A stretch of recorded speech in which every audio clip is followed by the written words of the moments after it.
Yo, what is good, YouTube? What's up, everyone, man? Welcome to my Dragon Ball Superheroes review. And yeah, what a show, what a movie. Here I'm going to be talking about the reason why I love this movie so much. Spoilers, yes, I love this movie so much. And yeah, I'm just going to give my thoughts, my impressions. I'm not saying it was a perfect movie. It definitely have its cons. I think that's more of a super writing kind of thing. But overall, this movie brought back a lot of great memories growing up watching Dragon Ball Z, GT. And I love what this movie did and how it was executed.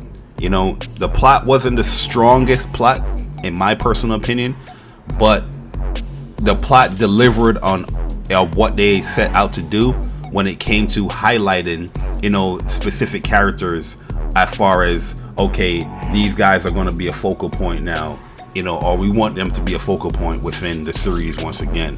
And I think the series needed these characters to be like a focal point again, because yeah, these are characters that we grew up on, which I felt like they were great growing up watching Dragon Ball Z.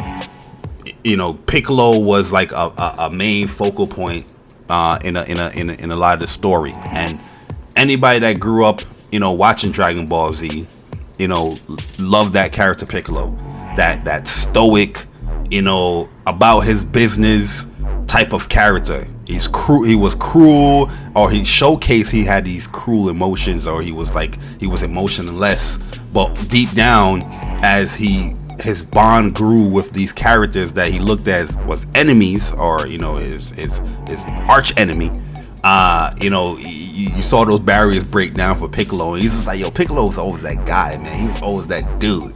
So, and I love the fact that they also highlighted my man Gohan being Gohan.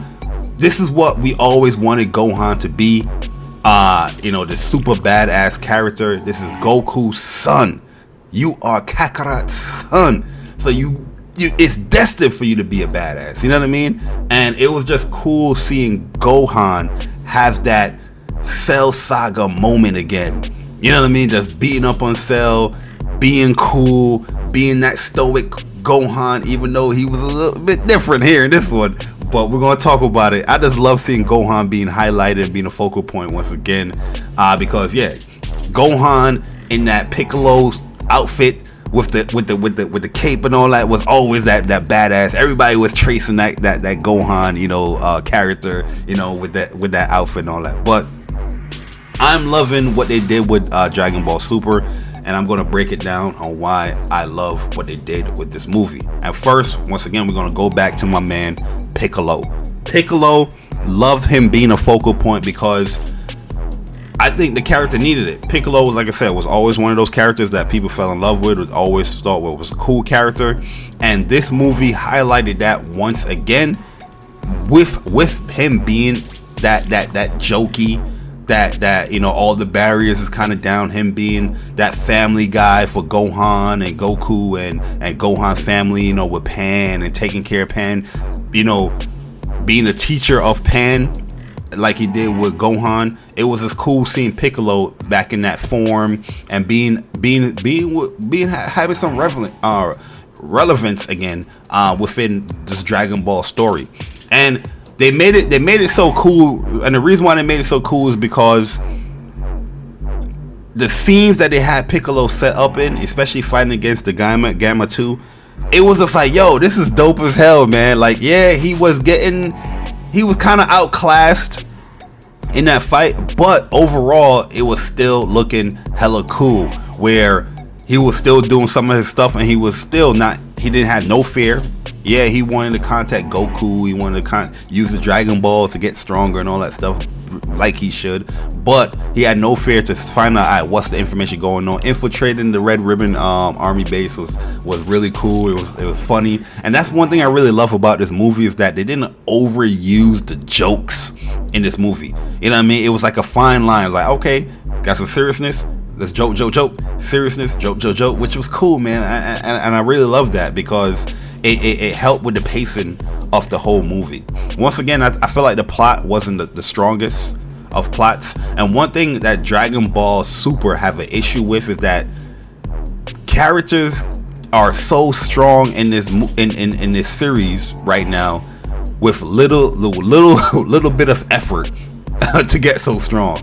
Like, you know what I mean? So you know, somebody just created 2 androids or 3 androids, cause Cell Max as well, and they're just super powerful. You know what I mean? Even Cell back in Dragon Ball had to build up to get strong. You know what I mean? Where he's absorbing you know, humans, or he is you know, absorbing the androids to create his perfect form.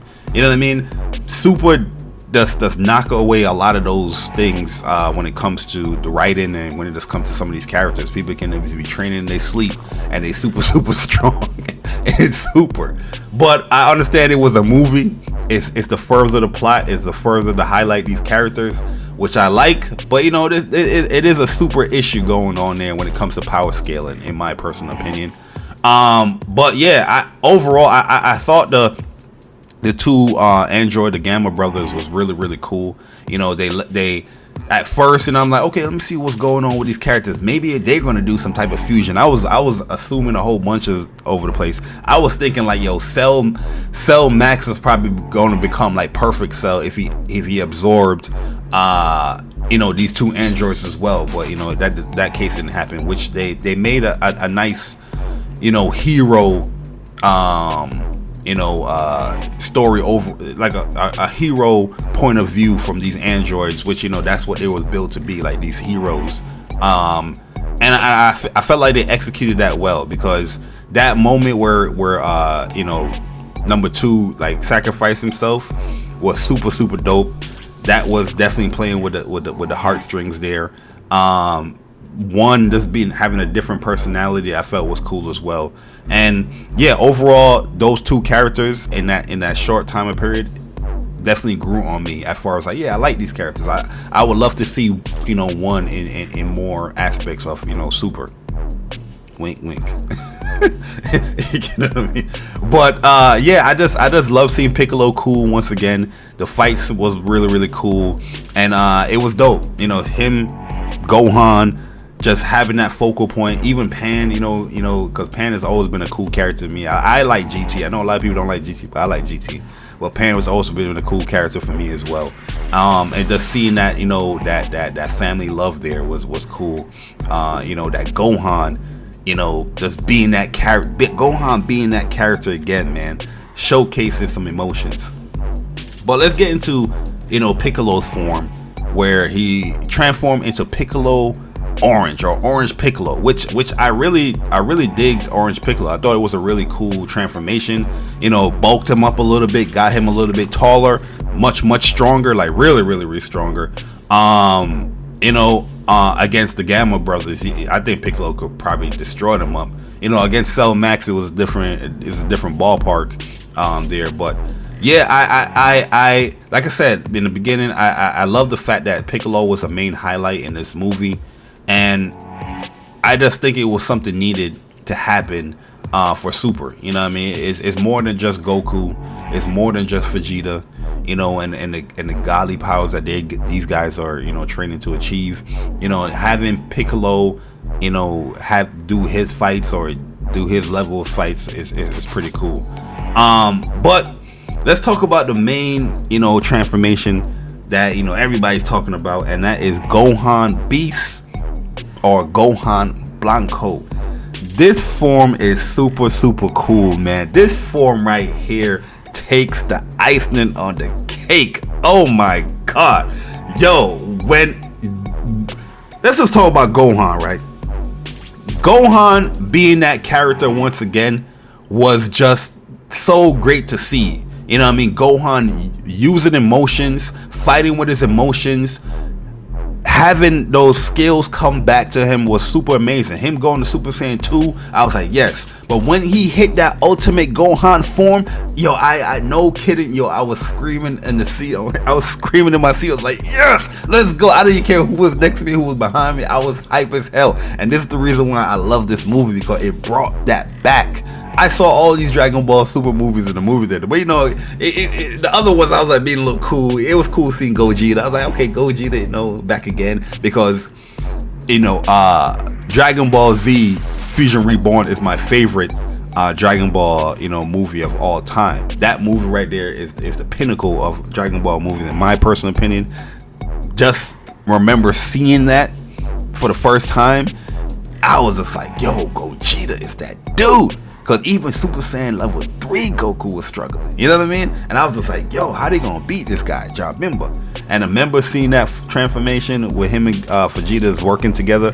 That was just like, that was like a pinnacle moment for me, man, in Dragon Ball Z. But Gohan also had a pinnacle moment, man, when he fought against Cell, using his emotions to unlock his abilities to go to Super Saiyan level 2 to finally beat Cell. And you know what I mean, seeing that you know, his you know, well, this peaceful android, you know, and he didn't really have no relationship with, but the speech that he gave Gohan to unlock his ability, seeing that, you know, Gohan just tapped in and went crazy, went to Super Saiyan level 2, and seeing that again here in this movie, where, you know, the enemies of this movie, or, you know, quote unquote enemies of the movie, kidnap Pan, and seeing Pan getting hurt.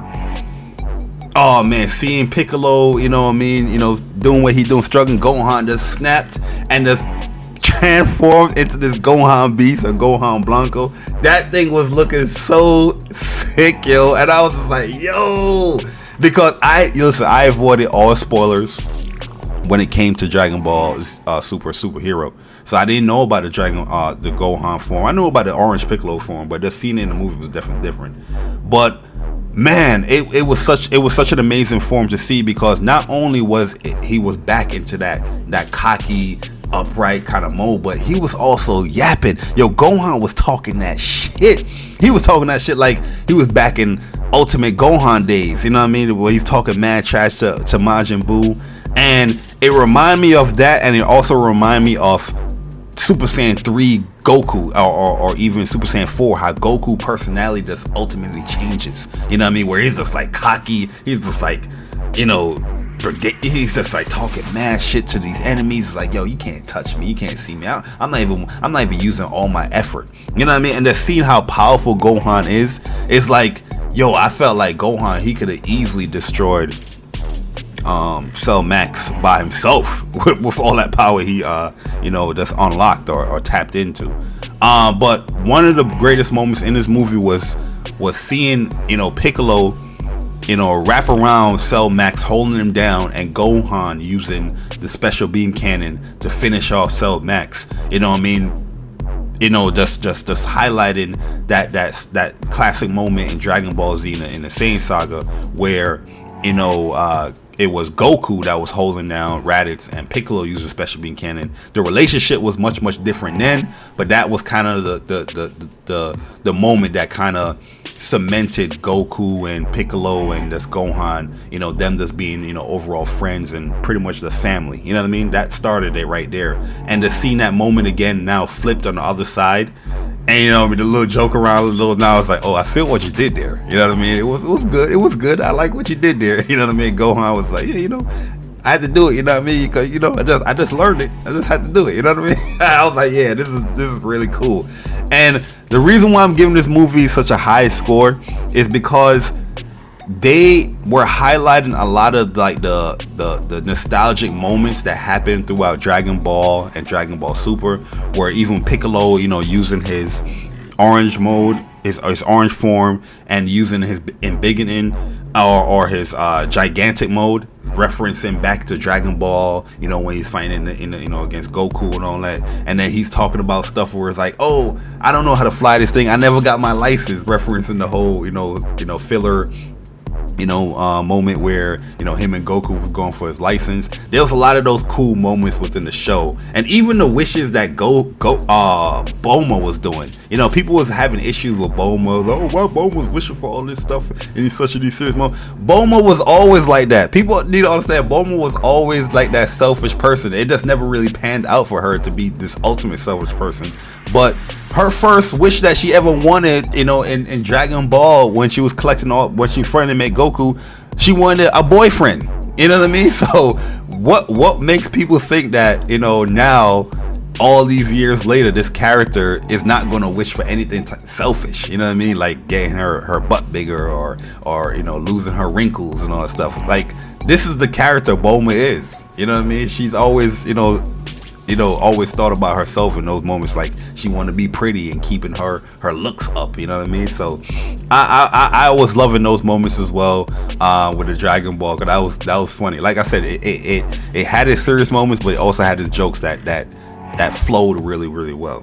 But like I said, the plot wasn't the biggest and the strongest part. You know what I mean? Probably the weakest part of the movie. But I love that it got to the ultimate goal of highlighting two characters that I really loved in the series, and making them, you know, look great. You know, and another character that, you know, they was highlighting here is that the Vegeta warriors, the Vegeta fans out here, finally got a W. You know, after all exhausting themselves with all that training, because those are the two characters that only do training in Super. you know, and Piccolo.